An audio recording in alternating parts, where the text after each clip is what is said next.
नमस्ते बिहार, मैं हूं शुभे मिश्रा आपके साथ। बुलेटिन की शुरुआत करते हैं और पहली खबर सियासी गलियारे से आपको बताएंगे। बिहार में इसी साल चुनाव हैं और ऐसे में एनडीए नेता आपसी तालमेल बनाकर लगातार एकजुटता का संदेश दे रहे हैं और इसकी एकजुटता तब देखने को मिली जब एनडीए एमएलसी प्रत्याशी के नाम की घोषणा की जानी थी। ये रिपोर्ट देखिए।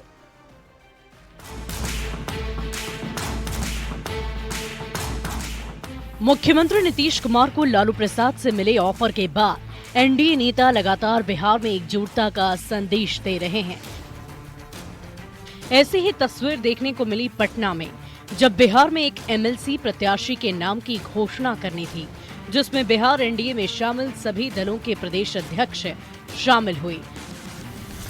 ये तो कार्यकर्ता सम्मेलन है और आप जानते ही हैं, मीडिया के साथी को मालूम है कि एनडीए के जो साथी हैं, चाहे हमारी सरकार, हम लोग जनता के लिए प्रतिबद्धता हम लोग रखते हैं। ये संयुक्त कार्यकर्ता सम्मेलन है एनडीए के सभी घटक दल के कार्यकर्ताओं का, और एक विशाल फौज प्रत्येक जिला में पांचों दल के कार्यकर्ता एक साथ जमा होंगे और पूरे बिहार को ये एनडीए कार्यकर्ता सम्मेलन ये संदेश दे देगी कि आने वाले 2025 में और कोई दुकानदारी किसी की चलने वाली नहीं है। जिसके ऊपर कोई भी केस ना हो, ऐसी स्वच्छ छवि के ललन प्रसाद बिहार की राजनीति का कोई बड़ा नाम तो नहीं है, लेकिन एक जुझारू कार्यकर्ता जरूर है, जो 1994 से सीएम नीतीश कुमार के साथ जुड़े हुए हैं। धानुक जाति से आने वाले ललन प्रसाद 2001 से 2006 तक घाट कुसुम्भा प्रखंड के जेडीयू प्रखंड अध्यक्ष रहे, जबकि 2009 से 2013 तक जेडीयू शेखपुरा जिला के उपाध्यक्ष रहे हैं। वहीं 3 बार शेखपुरा जिला परिषद के सदस्य रहे हैं। एक आम कार्यकर्ता को सर्वसम्मति से एमएलसी का टिकट देकर एनडीए की ओर कार्यकर्ताओं को एकजुटता का बड़ा मैसेज दिया गया है। पटना से न्यूज़ 18 के लिए आनंद अमृतराज की रिपोर्ट।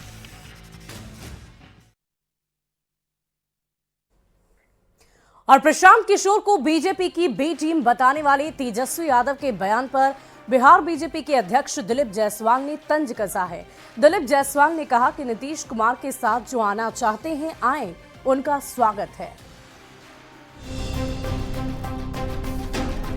बीजेपी की बी टीम है और कौन? हमको क्या मतलब है, कोई बोले बी टीम, ए टीम, सी टीम। एनडीए की सेहत पर कोई असर नहीं पड़ेगा। बीपीएससी के मुद्दे पर प्रशांत किशोर ने थोड़ी बढ़त क्या बनाई। नेता प्रतिपक्ष तेजस्वी यादव ने एक बार फिर उन्हें बीजेपी की बी टीम कह दिया। कौन है? बीजेपी की बी टीम है। बीजेपी की बी टीम है और कौन? प्रशांत किशोर को बीजेपी की बी टीम बताने वाले तेजस्वी यादव के बयान पर बिहार बीजेपी के अध्यक्ष दिलीप जायसवाल ने तंज कसा है। दिलीप जायसवाल ने कहा कि नीतीश कुमार के साथ जो आना चाहते हैं आए, उनका स्वागत है। अगर प्रशांत किशोर को तेजस्वी यादव बोल रहे हैं कि बी टीम है, इससे दिक्कत किसको है भाई? हमको क्या मतलब है, कोई बोले बी टीम, ए टीम, सी टीम। वाहिगुरु नाम जहाज का चढ़े सो उतरे पार। नीतीश कुमार तो एक जहाज है, जिसको चढ़ना है चढ़े और जिसको उतरना है उतरे। वहीं इस तरह के आरोपों पर जेडीयू के नेता और मंत्री लेसी सिंह ने तेजस्वी यादव और प्रशांत किशोर दोनों पर निशाना साधा। देखिए, कौन क्या बोल रहे हैं उससे कोई फर्क नहीं पड़ता है। एनडीए की सेहत पर कोई असर नहीं पड़ेगा। लोकसभा के चुनाव में आप लोग देख लिए कितने विपक्ष के लोग क्या क्या नहीं बोल रहे थे। बीपीएससी के मुद्दे पर प्रशांत किशोर से पिछड़ चुका विपक्ष उन्हें लगातार बीजेपी की बी टीम बताकर आगे निकलने और बीजेपी जेडीयू में दरार डालने की जुगत में है। लेकिन दिलीप जायसवाल ने ये कहकर उस पूरी कोशिश पर ही पानी फेर दिया कि नीतीश कुमार के साथ जो आना चाहते हैं आए, उनका स्वागत है। न्यूज़ 18 के लिए पटना से आनंद अमृतराज के साथ ब्यूरो रिपोर्ट।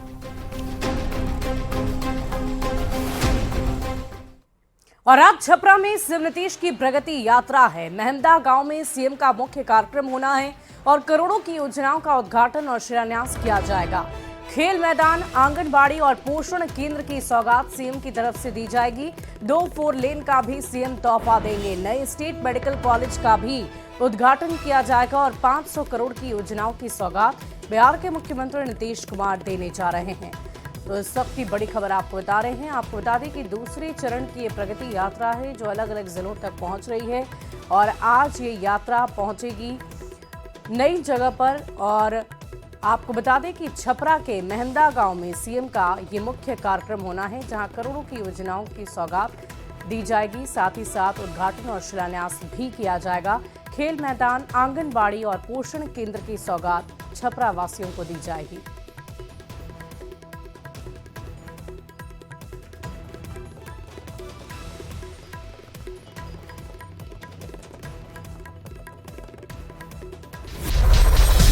सरकार की पहली पसंद न्यूज 18 बिहार झारखंड।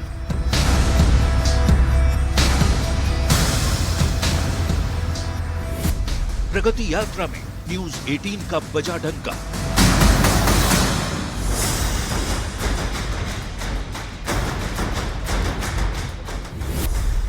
सीएम नीतीश कुमार ने न्यूज 18 पर जताया भरोसा।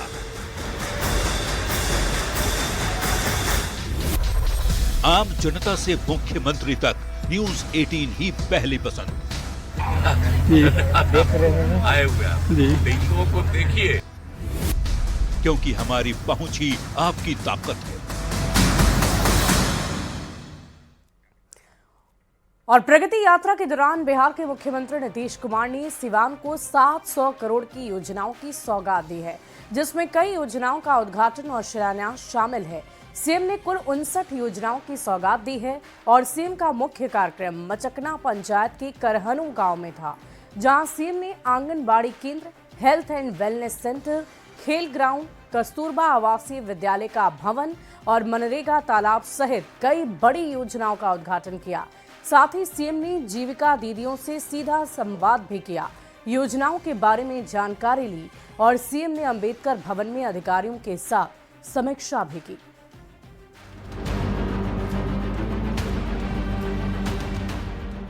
सीएम नीतीश की प्रगति यात्रा जारी है। सीएम नीतीश की प्रगति यात्रा में न्यूज 18 का टंका बजा।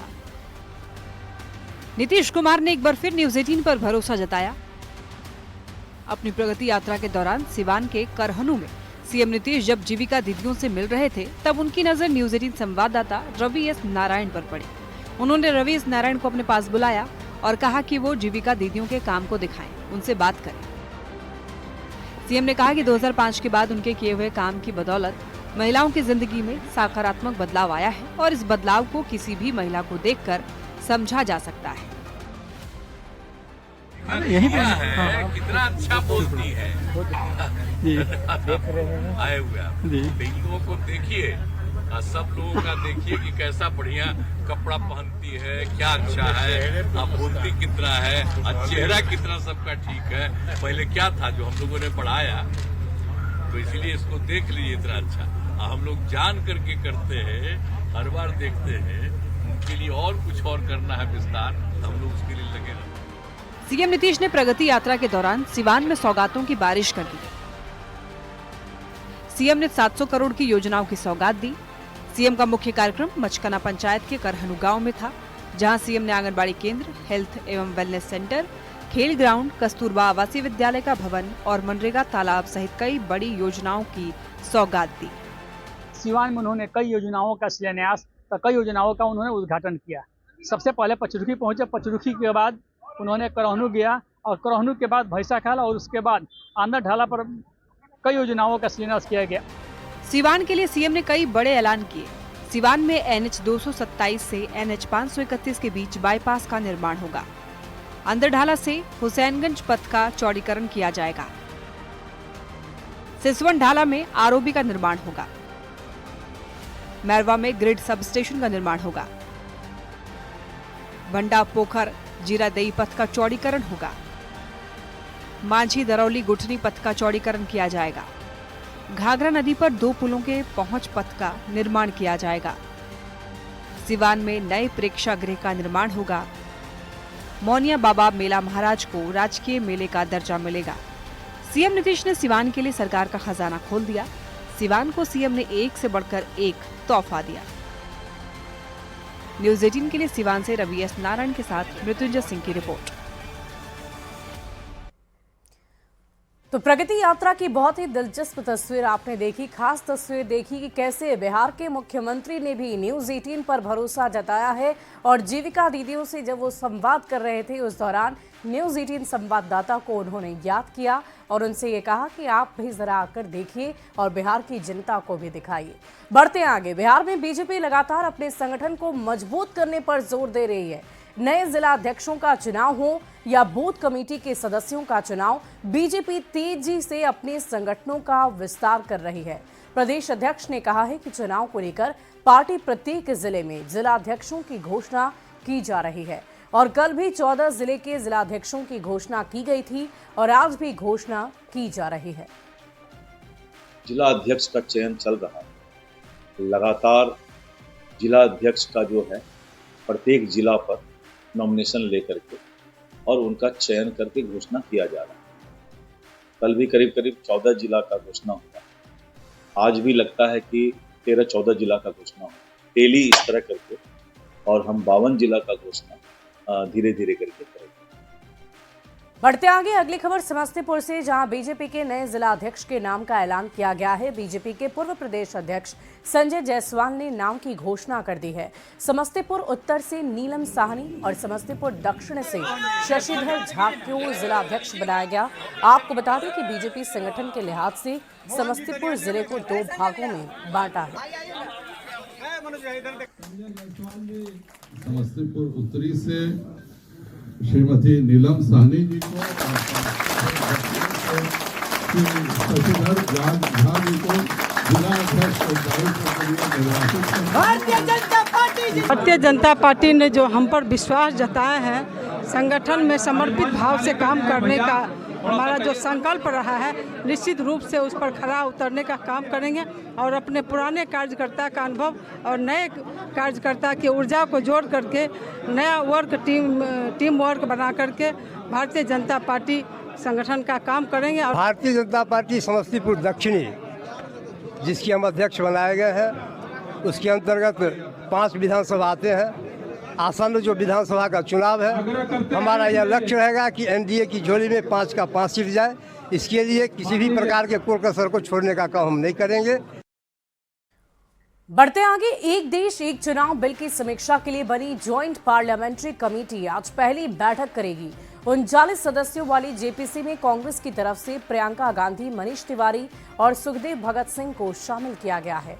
बीजेपी भाजपा की तरफ से बड़े नामों में बांसुरी स्वराज, संबित पात्रा, अनुराग सिंह ठाकुर है, जबकि तृणमूल कांग्रेस से कल्याण बनर्जी का नाम है।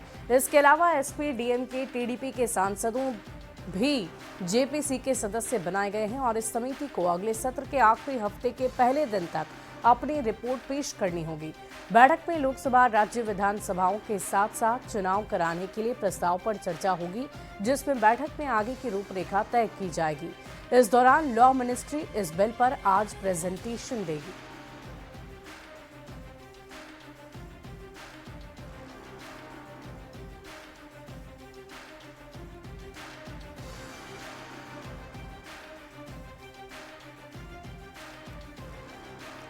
और इसी बीच पटना से एक बड़ी खबर का रुख कर लेंगे। बेउर जेल के अधीक्षक पर बड़ा खुलासा हुआ है। जेल अधीक्षक विधु कुमार से जुड़ा हुआ मामला, ईओयू की तरफ से दर्ज एफआईआर में खुलासा हुआ। मां और पिता के नाम पर 13 प्लॉट खरीदे, सरकारी कीमत 1,42,69,000 रुपए और 21 बैंक खातों में करीब 30 लाख रुपए जमा हैं। तो इस वक्त की बड़ी खबर आपको पटना से बता रहे हैं, जहां पर जेल अधीक्षक विधु कुमार से जुड़ा हुआ ये पूरा मामला है। ईओयू की तरफ से दर्ज एफआईआर में बड़ा खुलासा हुआ है। मां और पिता के नाम पर 13 प्लॉट उन्होंने खरीदे, सरकारी कीमत जिसकी 1,42,69,000 रुपए बताई जा रही है और 21 बैंक खातों में अलग अलग रूप से उनके करीब 30 लाख रुपए जमा भी हैं। आपको बता दें कि हाल फिलहाल में ही ईओयू की तरफ से आय से अधिक संपत्ति के मामले में उनके आवास पर भी छापेमारी की गई थी और इसी बीच ये बड़ा खुलासा हुआ है।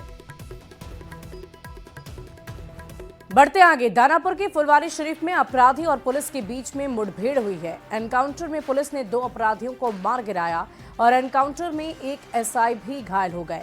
हाल के दिनों में बिहार में कई एनकाउंटर हुए हैं। एनकाउंटर के जरिए बिहार पुलिस ने साफ संदेश दे दिया है, मरोगे तो मारे जाओगे। याद कीजिए डिप्टी सीएम सम्राट चौधरी की वो दहाड़। बिहार में अपराधी किसी भी कीमत पर नहीं बचे, जरूरत पड़े तो पुलिस को इनकाउंटर भी करना चाहिए। अब शायद ऐसे बयानों का असर जमीन पर दिखने भी लगा है। तभी तो दानापुर के फुलवारी शरीफ में अपराधी और पुलिस के बीच में मुठभेड़ हुई, जिसमें 2 अपराधियों को पुलिस ने मार गिराया। एक व्यक्ति और जो इनका ड्राइवर था वो गिरफ्तार हुआ, जिससे हम लोग पूछताछ कर रहे हैं और जिसके बयान के उपरांत आगे कर रहे हैं। 9 से 10 की संख्या में आए अपराधी बड़ी लूट की योजना बना रहे थे, लेकिन पुलिस को पहले ही भनक लग गई थी। मोबाइल ट्रैकिंग के जरिए अपराधियों के एग्जैक्ट लोकेशन का पता चला और जब पुलिस मौके पर पहुंची तो अपराधियों ने फायरिंग शुरू कर दी।